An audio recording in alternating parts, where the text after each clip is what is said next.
독립운동을 하였던 안중근 의사, 우리가 잘 알고 있죠. 이 안중근 의사가 감옥에 있을 때 그의 어머니는 이러한 편지를 보냈다고 합니다. 아들아, 옳은 일을 하고 받은 형이니 구차하게 삶을 구걸하지 말고 그냥 감옥 안에서 생을 마감하라. 대회에 따라 죽는 것이 이 어머니에 대한 효도이다, 이렇게 말했다고 합니다. 이 안중근 의사도 대단하지만 그의 뒤에 있었던 어머니도 대단한 것 같습니다. 아들이 언제 죽을지 모르는 상황에서 이러한 편지를 보냈던 겁니다. 이러한 편지를 보낸 어머니의 마음도 편하지는 않았겠죠. 그러나 어머니는 아들이 옳은 길, 옳은 생각을 하고 있다면 끝까지 그 길을 걸어가도록 응원하여 주었던 것입니다. 또 안중근 의사의 어머니는 이러한 말도 했다고 합니다. 나는 이 세상에서 너와 다시 재회할 마음이 없다. 내가 너를 위해 수의를 만들어 보내니 이것을 입고 가거라. 죽음 앞에서도 자신의 뜻을 굽히지 않기를 바라는 이 어머니의 마음이 이 편지에 그대로 드러나 있는 것이죠. 하나님께서는 우리에게도 복음을 주셨습니다. 우리가 복음의 길을 걷기 시작했다면 어떤 어려움이 찾아오더라도 우리가 이 길을 벗어나서는 안 된다는 것입니다. 하나님의 말씀 붙잡고 믿음의 길을 꿋꿋이 걸어가는 결단이 필요한 것이죠. 오늘 본문의 말씀을 보면 하나님의 말씀을 들은 선지자가 나옵니다. 요나라는 선지자입니다. 요나는 하나님께서 맡겨주신 이 말씀을 받은 사람이었습니다. 그런데 요나는 이 하나님의 말씀에 대하여 순종하지 못한 사람이기도 합니다. 하나님께서 원하시는 말씀의 길, 순종의 길을 벗어나 버리게 되었던 것이죠. 하나님께서는 요나에게 니느웨 성에 가서 하나님의 말씀을 선포하라, 이러한 명령을 주셨습니다. 여기 나와 있는 이 니느웨 성이라는 곳은 아수르의 수도이었습니다. 아수르라는 나라와 이스라엘은 원수 같은 관계이었죠. 아수르는 이스라엘과 항상 갈등 관계에 있었습니다. 하나님께서는 원수 같은 나라에 가서 복음 전하고 하나님의 말씀 전하라, 이렇게 말씀하여 주는 거예요. 그러나 요나 입장에서는 이 말씀에 순종하기가 힘들었던 것이죠. 만약에 하나님께서 원수 같은 사람에게 가서 전도하라, 이렇게 말씀하여 주시면 그 말씀에 순종하기가 쉽지 않은 거예요. 얼굴만 보아도 화가 나는 사람에게 가서 복음 전해라, 전도해라, 이렇게 말씀하여 주시면 그 말씀을 순종하는 거 쉽지 않은 것이죠. 지금 요나가 바로 이러한 마음이었습니다. 하나님께서 명령하신 말씀이니까 순종은 해야 되겠는데 마음이 편하지 않은 거예요. 니느웨 사람들, 원수 같은 사람들이었기 때문이죠. 그래서 요나가 선택한 방법은 그냥 하나님의 말씀 듣지 않고 도망가는 것이었습니다. 오늘 보면 3절의 말씀을 보니까요. 그러나 요나가 여호와의 얼굴을 피하려고 일어나 다시스로 도망하려 하여 욥바로 내려갔더니 마침 다시스로 가는 배를 만난지라 여호와의 얼굴을 피하여 그들과 함께 다시스로 가려고 백사슬을 주고 배에 올랐더라, 라고 되어 있습니다. 3절의 말씀을 보니까요, 요나가 여호와의 얼굴을 피하려고 일어나 다시스로 도망하였다라는 말씀이 나오죠. 요나는 여호와의 얼굴, 하나님의 얼굴을 피하여 도망하였다라고 되어 있습니다. 하나님께서는 니느웨 성으로 가서 말씀을 전하라고 하였는데 요나는 반대 방향인 다시스로 향하여 가고 있었던 겁니다. 요나의 생각에 다시스로 가면 하나님의 얼굴을 피할 수 있을 것이다 라고 생각하였던 겁니다. 여기에 요나의 어리석음이 있는 것이죠. 요나는 하나님의 얼굴을 피하여 도망갈 곳이 있다 라고 생각하였던 겁니다. 요나는 하나님께서 얼마나 크신 분이며 어느 곳에서든지 우리를 지켜보시는 하나님이라는 것을 까맣게 잊고 있었던 것입니다. 여러분, 믿음이라는 것은 그릇과 같은 것입니다. 작은 그릇을 가지고 있는 사람은 하나님을 바라볼 때도 작게 바라볼 수밖에 없는 거예요. 내가 다시스로 가면 하나님 나를 찾지 못할 거야. 이렇게 생각하는 거예요. 반면에 믿음의 그릇이 큰 사람도 있습니다. 하나님은 온 우주 만물을 창조하시고 지금도 우리를 지켜보시며 모든 능력을 행하시는 분입니다. 라고 고백하는 사람이 있죠. 하나님의 능력은 우리가 가지고 있는 믿음의 그릇에 따라 달라지게 된다라는 거예요. 하나님을 작게 바라보는 사람은 하나님의 능력도 작게 나타날 수밖에 없는 거예요. 반면에 믿음의 그릇이 큰 사람은 하나님의 능력도 그의 인생을 통하여 크게 나타나게 되는 것이죠. 구약 성경을 읽어보면 가장 앞에 나오는 것이 창세기, 출애굽기, 레위기, 민수기, 신명기 5권의 책이 나옵니다. 이 책을 가리켜서 우리는 모세오경이라고 부르죠.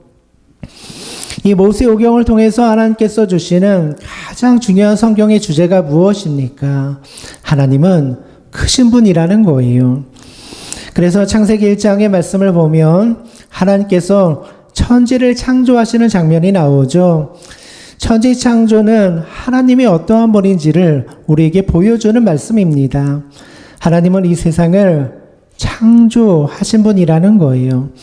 이보다 더 큰 능력을 지니신 분이 이 세상에 없다라는 것을 보여주는 것이죠.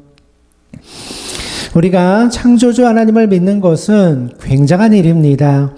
우리 믿음의 그릇이 창조주 하나님을 담을 만큼 큰 믿음의 그릇이 되어야지 창조주 하나님이 보이게 되는 거예요. 그런데 만약에 정말 우리의 믿음의 그릇이 창조주 하나님을 바라볼 수 있는 큰 그릇이 된다면 그 결과는 엄청나게 큰 능력으로 나타나게 되는 것이죠. 왜 오늘날 우리가 하나님의 능력을 경험하지 못하고 살아갑니까? 그것은 우리의 믿음, 우리 스스로의 믿음의 문제라는 거예요. 내 믿음의 그릇이 작기 때문에 하나님의 능력이 나타나지 못하는 거예요. 결국 여러분, 믿음이라는 것은 내 안에서 일어나는 거예요. 내 믿음의 그릇이 작은 것이 문제라는 거예요. 믿음은 어떤 외부 환경에 의해서 좌우되는 것이 아니라는 거예요. 누군가가 내 믿음을 키워줄 수 있는 것도 아니에요. 내 믿음의 그릇을 내 스스로 크게 해야지 하나님의 능력이 나를 통하여 나타나게 되는 거예요. 그래서 여러분, 믿음의 문제는 내 속에서 일어나게 되는 거예요. 내가 하나님을 지금 어떻게 바라보고 있느냐, 이것이 가장 중요한 문제라는 거예요. 그런데 많은 그리스도인들이 믿음을 외부 환경의 문제로 생각하는 사람들이 많이 있어요. 환경이 바뀌면 믿음이 좋아질 거야, 자연적으로 믿음이 좋아질 거야 라고 생각하며 살아가고 있는 것이죠. 지난 주간에 텔레비전을 보니까 추정 60분 아마 보신 분들도 계실 거예요. 한 사이비 단체에 관한 그 이야기가 방영이 되었습니다. 피복음교회라는 사이비 이단 종교에 관한 이야기였습니다. 여기는 교회라고 말할 수 없는 그러한 아주 이상한 집단이었어요. 예배 시간에는 막 대중가요를 틀어놓고 대중가요를 부르고 동요를 부르면서 예배를 드려요. 또 혈연을 끊어야 한다면서 이혼을 강조하고 전 재산을 교회에다 바쳐야 된다고 강조하기도 해요. 귀신을 쫓는다고 이상한 행동을 하면서 귀신 쫓는 능력이 있다, 이 교육을 시키기도 해요. 이러한 이단 종교 때문에 수많은 가정들이 파탄이 났다고 합니다. 이혼하라고 하고 혈연 끊으라고 하니까 가정이 다 망가지게 된 거죠. 그런데 더 가슴 아픈 내용이 있었습니다. 이러한 이단 종교에 빠진 사람들을 보면 하나같이 나름대로 교회를 열심히 다니던 사람들이라고 해요. 교회를 아주 모르는 사람들은 이단에 잘 빠지지 않는 거예요. 과거에 이단 종교에 빠졌던 한 사람이 이러한 이야기를 하는 것을 듣게 되었어요. 자신은 교회에 열심히 다니고 있는데 무엇인가 채워지지 않는 게 있대요. 그러다가 이 피복음교회를 만나게 되었는데 여기는 뭔가 신비한 게 있다 생각이 들어서 여기 사이비 종교에 빠지게 되었다라는 거예요. 저도 평생 교회에 다닌 사람이기 때문에 이 성도님들이 말하는 채워지지 않는 목마름, 이게 무엇인지 잘 알 수 있을 것 같아요. 교회 다니면서 믿음이 좋다고 말하는 사람들이 이러한 표현들을 많이 해요. 영적으로 갈급하다, 뭔가 채워지지 않는 게 있는 것 같아, 뭐 이런 이야기들을 많이 해요. 그래서 이러한 사람들은 자신들의 어떤 영적인 충만함을 채우기 위해서 달간대를 쫓아다녀요. 이 교회가 뜨겁다고 하면 저 교회도 가보고, 뭐 저기서 신비한 체험한다고 하면 저기도 따라가 보고, 이 단체에 저 단체에 이렇게 쫓아다니는 사람들이 많이 있어요. 그런 사람들이 하는 이야기가 뭐냐면 영적인 목마름이 채워지지 않는다라는 거예요. 그냥 보통 교회에서는 내 마음이 채워지지 않는다라는 거예요. 그런데 가만히 이런 사람들의 이야기를 들어보면 이 영적으로 채워지지 않는다라는 말 속에는 극히 개인적인 경험, 극히 감정적인 경험을 이야기하는 경우가 많이 있더라는 거예요. 여러분, 이 영적인 목마름이라는 것이 무엇입니까? 많은 사람들이 감정적으로 어떤 감동을 받으면 그것이 은혜 받았다라고 생각하는 사람들이 많이 있어요. 예배드리다가 갑자기 막 마음이 뜨거워지고 막 흥분이 되면 은혜 받았구나. 그런데 예배 드리는데 아무런 감동의 변화가 없어요. 그죠? 아무런 감동의 요동함이 없어요. 그럼 뭔가 밋밋하다, 뭔가 목마르다, 이렇게 표현하는 사람들이 많이 있다라는 거예요. 그래서 신비를 체험하고 감정적으로 막 충만함을 주는 데를 찾아다니기도 한다라는 거예요. 그러다가 잘못하면 이단에 빠지는 경우가 많이 있다라는 거예요. 이단 가면 어떻습니까? 막 귀신도 내어 쫓는다고 하고 신비로운 체험도 한다고 하고 병도 막 다 낫는다고 하니까 야, 저기 가면 영적으로 충만하구나. 그러다가 혹해서 이단에 빠지는 경우가 많이 있더라는 거예요. 여러분, 믿음이라는 것은 막 뜨거운 환경에 간다고 해서 내 믿음이 저절로 자라거나 성숙해 가는 게 아니라는 거예요. 감정적으로 막 충만해진다고 해서 그것이 내 목마름을 채워주는 게 아니라는 거예요. 한번 그런 것에 내가 그냥 이끌려 가기 시작하면 계속 마음이 충만해야 되는 거예요. 막 계속 마음이 뜨거워져야 되는 거예요. 그런 모임만 계속 찾아가게 되는 거예요. 저는 이단에 빠진 성도님들의 인터뷰 내용을 들으면서 이분들이 정말 믿음에 대해서 많이 오해하고 있었구나. 진짜 믿음이 무엇인지 몰라서 분별하지 못했구나. 이러한 생각을 하게 되었어요. 믿음이 좋다는 것은 어떤 감정적인 경험을 말하는 게 아니에요. 믿음이 좋다는 것은 어떤 이상한 기적, 이상한 체험을 하는 것을 말하는 게 아니에요. 믿음이라는 것은 내가 하나님을 바라보는 믿음의 그릇을 키우는 거예요. 내 마음속에 하나님을 바라보는 창을 넓히는 거예요. 그래서 하나님을 온전히 바라보는 것이 믿음이 좋은 거예요. 감정의 문제가 아니라는 거예요. 체험의 문제가 아니라는 거예요. 내 속사람이 변화되어서 하나님을 바라볼 수 있게 되는 것을 가리켜서 믿음이 좋다, 이렇게 표현하는 거예요.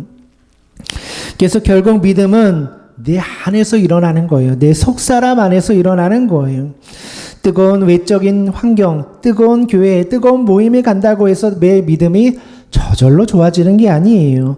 신비한 경험으로 내 믿음이 좋아지는 게 아니에요.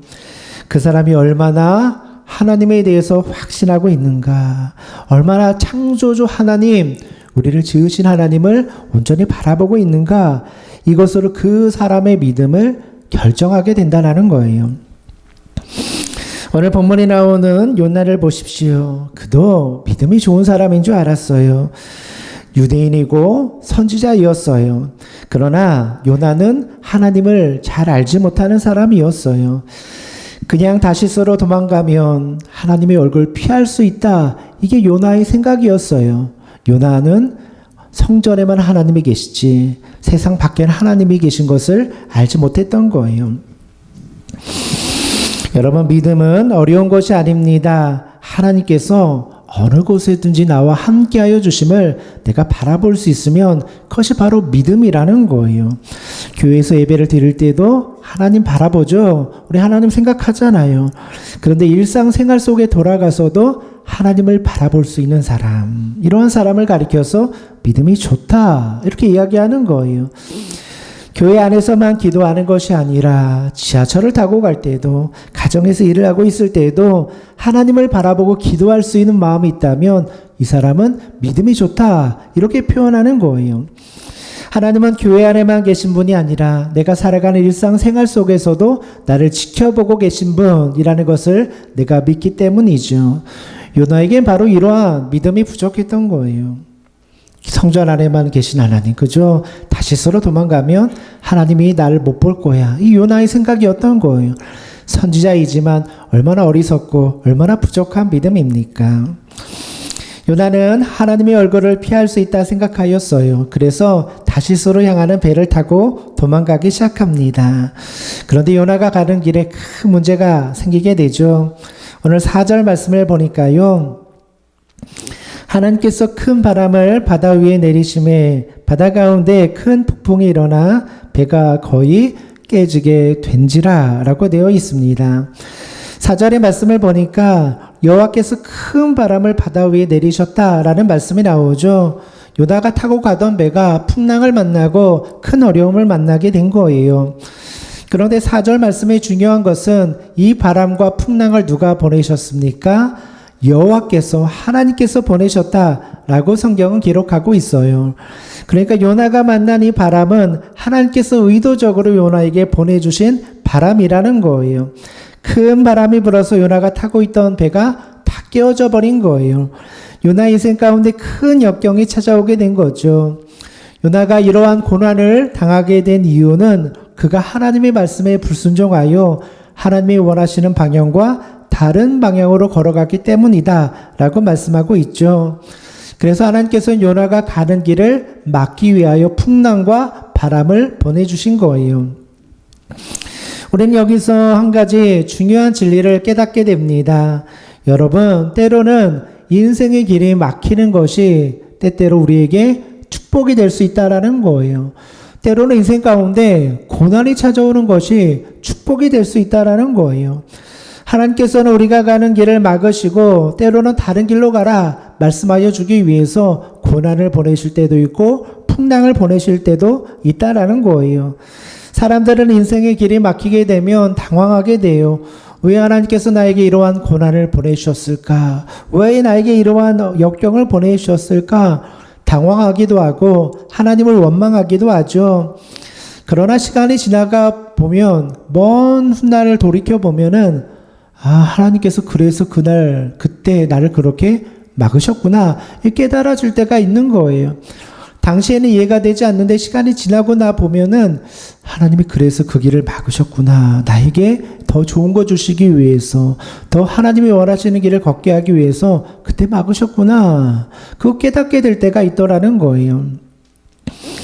전도여행을 했던 사도 바울도 인생의 길이 막히는 경험을 하게 됩니다. 사도 바울은 전도여행을 하면서 계획이 있었어요. 아시아 여러 교회들을 세워놨는데 불안한 거예요. 이 교회들 복음으로 다시 세워줘야 되는데 그래서 계획을 세운 거예요. 아시아에 가서 예수 그리스도의 복음을 증거해야 되겠다. 다 길을 짜놓은 거예요. 이 교회 방문해가지고 부흥회하고 이렇게 말씀 전해야 되겠다. 다 계획을 잡아놓은 거예요. 그런데 하나님께서 어느 날 바울의 길을 막으시는 거예요. 사도행전 16장 6절의 말씀을 보면 성령이 아시아에서 말씀을 전하지 못하게 하시거늘 이라는 말씀이 나와요. 바울의 생각에는 아시아에 있는 교회들 든든히 세워주어야 되는데 계획이 있었던 거예요. 그런데 이상한 일이죠. 하나님께서 그것을 원하지 않는 거예요. 바울의 길을 막으시는 거예요. 하나님께서 이렇게 바울의 길을 막았을 때 바울의 마음이 어떻겠어요? 이런 마음이 들었겠죠. 하나님, 제가 아시아에 놀러 가는 거 아닌 거 아시잖아요. 아시아의 교회들을 복음 전하고 그들 세워주기 위해서 가려고 하는 거 하나님 아시잖아요. 그런데 하나님 왜 이 길을 막으십니까? 원망의 마음이 들 수 있잖아요. 자기 유익을 위해서 세운 계획이 아니었던 거예요. 그런데 하나님이 그 길을 막으시는 거예요. 바울이 아시아로 가는 길을 막았기 때문에 바울의 발걸음이 다른 곳으로 향하게 되죠. 유럽으로 향하게 되죠. 그리고 이후에는 이 유럽에 있는 로마를 넘어서 땅끝까지 복음을 전하는 것이 하나님의 뜻이구나. 이것을 바울이 깨닫게 돼요. 로마를 가고 싶어하는 비전이 생기고 로마를 넘어서 땅끝까지 가고 싶은 이 비전이 바울의 마음속에 생기게 되더라는 거예요. 하나님께서는 때때로 우리들의 인생길을 막으실 때가 있어요. 전 그거 아니야. 그리고 더 좋은 길을 우리에게 보여주실 때가 있다라는 거예요. 그러니 우리는 하나님 앞에 고집을 부릴 필요가 없는 거예요. 막으시면 막으시는 대로 하나님의 뜻이 있구나. 풍랑을 보내주시면 그 풍랑을 보면서 하나님의 사인이 있구나. 하나님의 인도하심이 있구나. 그것을 발견하면 된다라는 거예요. 티벳에서 양을 치는 목동, 이 양치는 목동에 관한 이야기를 책에서 읽은 적이 있어요. 티벳의 목동들은 양떼를 풀어 많은 목초지에 이렇게 이끌어 가는데 그때 이 목동들은 양들을 그 풀이 많은 초원으로만 인도하지 않는다고 해요. 푸른 풀밭이 널려 있어도 때로는 절벽과 같은 곳, 풀이 없는 험한 곳으로 양들을 의도적으로 이끌 때가 있다고 해요. 의도적으로 나쁜 환경을 데리고 가는 거예요. 왜 그런가 보니까요. 만약에 양들이 여름에 좋은 환경에서만 풀을 뜯고 먹고 살다 보면 겨울이 왔을 때, 환경이 어려워졌을 때 견뎌낼 수 있는 힘이 없다는 거예요. 그래서 추운 겨울을 대비하기 위해서 여름에도 의도적으로 절벽으로 끌고 가고 돌짝밭으로 끌고 가서 양들을 훈련시키게 된다라는 거예요. 양들은 이해할 수 없을지도 모릅니다. 분명히 이곳에 먹을 게 많은데 이곳에 초원이 있는데 왜 우리 목자는 굳이 절벽으로 나를 데리고 가? 양들의 입장에선 불만이 있을 수 있잖아요. 그러나 진짜 좋은 목자들은 양들을 좋은 길로만 데리고 가지 않는다라는 거예요. 안 돼, 거기 막으시고 더 나쁜 돌짝밭, 절벽으로 의도적으로 이끌어 가실 때가 있다라는 거예요. 그래야지 양들이 훈련을 받아서 추운 겨울이 왔을 때 이겨낼 수 있다는 거죠. 우리를 인도해 주시는 하나님도 마찬가지입니다. 하나님께서는 때때로 편한 길을 막으실 때가 있어요. 그냥 이렇게 가면 참 편해 보이는데 막으실 때가 있다라는 거예요. 요나 인생 가운데에도 이러한 풍랑이 찾아왔습니다. 요나는 편안하게 자기 마음대로 다시스에 가서 내 마음대로 살고 싶은 계획이 있었어요. 그런데 하나님이 막으시는 거예요. 아니야, 다시스 아니야. 풍랑 보내서 배를 깨트려 버리고 막으시더라는 거예요. 그 길을 막아야지만 요나가 살 수 있었기 때문이라는 것이죠. 오늘 여러분의 인생길에도 하나님께서 때때로 풍랑을 보내주시고 길을 막으실 때가 있다라는 거예요. 우리는 그 사인을 잘 볼 수 있어야죠. 하나님 왜 길을 막으시는가?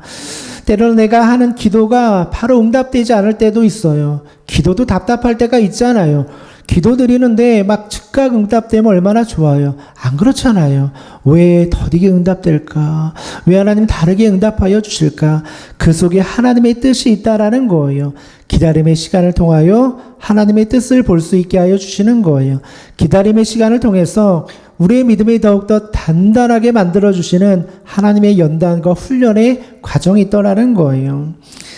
하나님께서는 요나를 깨우쳐 주시기 위해서 풍랑을 보내주셨습니다. 그런데 그때 요나는 무엇을 하고 있습니까? 오늘 보면 5절의 말씀을 보니까요. 사공들이 두려워하여 각각 자기의 신을 부르고 또 배를 가볍게 하려고 그 가운데 물건들을 바다에 던지니라. 그러나 요나는 배 밑층에 내려가서 누워 깊이 잠이 든지라. 사공들은 두려워서 각자의 신을 불렀대요. 그냥 막 기도하고 있었던 거죠. 또 배를 가볍게 하기 위해서 배에 있는 물건들을 막 버리고 있었어요.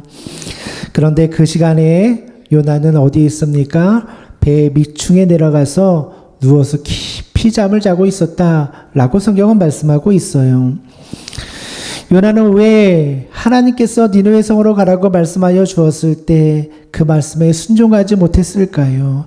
그것은 요나가 배 밑에서 자는 것처럼 그의 심령의 영혼이 잠들어 있었기 때문이라는 거예요. 배 밑에서 자고 있는 요나의 모습을 보면 그의 영적인 상태를 그대로 보여주고 있죠. 풍랑이 일어서 배가 파손되고 죽을 지경에 놓였는데 요나는 태평하게 배 밑에서 잠을 자고 있더라는 거예요. 요나는 깊은 영적인 잠에 빠져 있었기 때문에 하나님이 말씀하여 주어도 들리지 않는 거예요. 밖에 풍랑을 보내셔서 하나님이 말씀하여 주어도 들리지 않는 거예요. 영적으로 잠든 상태였기 때문이죠. 예수님께서는 우리에게 깨어있어라 말씀하여 주었잖아요. 마지막 때 깨어 기도해라 말씀하여 주었잖아요. 여러분, 깨어있다는 것이 무슨 뜻이겠습니까? 깨어있다는 것은 다른 말로 말하면 하나님의 말씀이 들리는 상태에 있다라는 거예요. 깨어있다라는 것은 하나님의 말씀이 들리는 상태라는 거예요. 말씀을 읽으면 말씀에 깨달아지는 상태가 되어 있으면 깨어있는 거예요. 내 인생의 길이 잘못되는 길로 갈 때 하나님이 나에게 말씀하여 주시면 그 말씀이 내 귀에 들리면 그 사람은 깨어있는 거예요. 잘못된 길로 갈 때 하나님의 음성이 들리는 사람을 가리켜서 깨어있다 이렇게 말하는 거예요. 주님, 우리 모두가 오늘 시간 깨어있는 믿음의 사람이 되기를 원하시는 거예요. 하나님이 말씀하시면 들려야죠. 그리고 그 말씀을 통하여 내 삶이 변화되는 역사가 나타나야죠. 말씀이 안 들리니까 내 영혼이 잠자고 있으니까 하나님의 말씀에도 들리지 않고 내 심령도 변화되지 않는 거예요. 한 해가 가고 두 해가 가도 믿음이 자라지 않는 거예요. 말씀이 안 들리니까 자랄 수 없는 거죠. 어느 목사님이 집 서재에서 사모님과 대화를 나누고 있었다고 해요. 이 목사님이 있는 이 서재는 유리가 방음 유리로 되어 있었다고 해요. 밖에 소리가 전혀 들리지 않는 거예요. 창문을 닫아 놓으면 밖에서 아무리 시끄러운 소리가 들려도 하나도 안에 들리지 않았다고 해요. 사모님과 한참 이야기를 나누고 있는데 갑자기 사모님이 그렇게 얘기하는 거예요. 우리 막내 아들 소리가 들려. 막내 아들 소리가 들려. 그러더니 문을 열고 밖으로 뛰쳐나가 보는 거예요. 목사님은 아니라고 이야기를 하는 거예요. 야, 무슨 소리야. 창문이 이렇게 방음으로 되어 있고 대문까지는 10m나 떨어져 있어서 아무리 거기서 소리 질러도 들리지 않아. 아들의 소리 들릴 수 없어. 그렇게 이야기를 했더라는 거예요. 그런데 사모님이 나가서 문을 열어보니까 진짜 막내 아들이 문 밖에서 엄마의 소리를 부르고 있는 거예요. 엄마 부르고 있는 거예요. 나중에 알고 보니까 이 6살짜리 막내 아들이 형들을 따라서 놀러 나갔는데 형들끼리만 노는 거예요. 재미가 없어가지고 혼자 걸어서 집에 왔다는 거예요. 근데 키가 작으니까 초인종을 누를 수 없어서 문 밖에서 엄마 부르고 있었던 거예요. 근데 그 소리가 아빠한테는 들리지 않는데 엄마한테만 그 소리가 들리더라는 거예요. 놀라운 일이죠. 아빠는 아들의 목소리가 들리지 않는 거예요. 그런데 방음 창문을 건너서 들리는 그 세미한 소리가 이 어머니에겐 들렸던 거예요. 왜 아버지한테는 들리지 않았는데 엄마에겐 들렸을까요? 이유는 간단하죠. 엄마와 아들과의 그 친밀한 관계 때문이라는 거예요. 아무리 미세한 소리라도 그 소리를 들을 수 있는 어머니의 모성애가 있었던 거예요. 그래서 그 작은 소리를 듣고 나가봤더니 진짜 아들이 거기 있더라는 거예요. 우리가 하나님의 말씀을 듣는 것도 마찬가지라는 겁니다. 어떻게 우리가 깨어서 하나님의 말씀을 들을 수 있습니까? 우리들의 심령이 하나님과 밀접한 관계가 되어 있으면 하나님의 말씀이 들리는 거예요. 하나님의 뜻이 보이는 거예요. 그러면 그 사람을 가리켜서 믿음이 좋다 이렇게 표현하는 거예요. 그러니까 믿음이 좋은 것은 하나님의 뜻을 아는 사람의 믿음이 좋은 거예요. 그러니까 예수님도 그러잖아요. 예수님이 어떻습니까? 하나님의 뜻을 아신 분, 하나님의 뜻에 순종한 분이잖아요. 우리가 믿음이 좋다라는 것은 하나님의 마음을 아는 것이고 하나님의 뜻을 아는 거예요. 그 사람의 믿음이 좋은 거예요. 어쩐 신비한 능력이 있다고 해서 믿음이 좋은 게 아니라는 거예요. 그냥 손만 대도 병든 자가 낫는다고 해서 믿음이 좋은 게 아니에요. 오히려 하나님의 마음을 아는 사람이 믿음이 좋다 이렇게 말하는 거예요. 하나님과 친밀한 관계를 가진 사람은 하나님의 말씀, 하나님의 음성이 들리는 거예요. 그래서 예배 때만 하나님의 말씀을 듣는 것이 아니라 일상생활 속에서도 하나님의 인도하심을 받으며 사는 거예요. 나의 삶의 모든 삶의 영역에서 하나님의 뜻대로 살아가는 거예요. 그런 사람 어떻겠습니까? 자연적으로 그리스도의 향기가 나타나겠죠. 그 인생을 통해서 덕이 끼쳐지고 은혜가 끼쳐지고 많은 믿지 않은 사람들이 그 모습을 보면서 변화되는 역사가 나타나겠죠. 그러면 그 사람을 가리켜서 믿음 좋네, 덕을 끼치네, 은혜로운 사람이네, 이렇게 표현하는 거예요. 오늘 이 성취교회 모든 믿음의 성도님들도 믿음의 기준을 다시 세워야 돼요. 감정으로 충만한 게 믿음이 좋은 게 아니라, 은사 많이 받았다고 해서 믿음이 좋은 게 아니라, 능력이 나타난다고 해서 믿음이 좋은 것이 아니라, 하나님의 마음을 아는 사람, 하나님의 말씀을 깨달아 그 말씀대로 순종하는 사람이 믿음이 좋다라는 거예요. 그래서 여러분, 뭐 이상한 데 따라가지 마세요. 요즘 옛날에는 이단들이 대형 이렇게 큰 이단들이 많아가지고 이단 하면 딱 무슨 이단 알았는데, 요즘은 작은 이단들이 그렇게 많대요. 한번 두세 교회 모여가지고 하는 이단들이 많아서 현혹되면은 빠지기 쉽다고 그래요. 여러분, 어디 성경 공부하자고 하면 따라가지 마세요. 그죠? 뭐 어디 신비한 체험 있다고 하면 따라가지 마세요. 하나님 진짜 믿으면 좋은 건 말씀 듣고 말씀으로 변화되는 것이 진짜 믿음이라고 주님께서 말씀하여 주는 거예요. 사랑하는 성도 여러분, 양은 목자의 음성을 듣고 따라간다고 말씀하였습니다. 여러분들도 하나님의 음성의 귀를 기울이시고 믿음의 길 잘 걸어가시는 우리 성도님들 되시기를 주님의 이름으로 축원드립니다. 함께 기도드리겠습니다.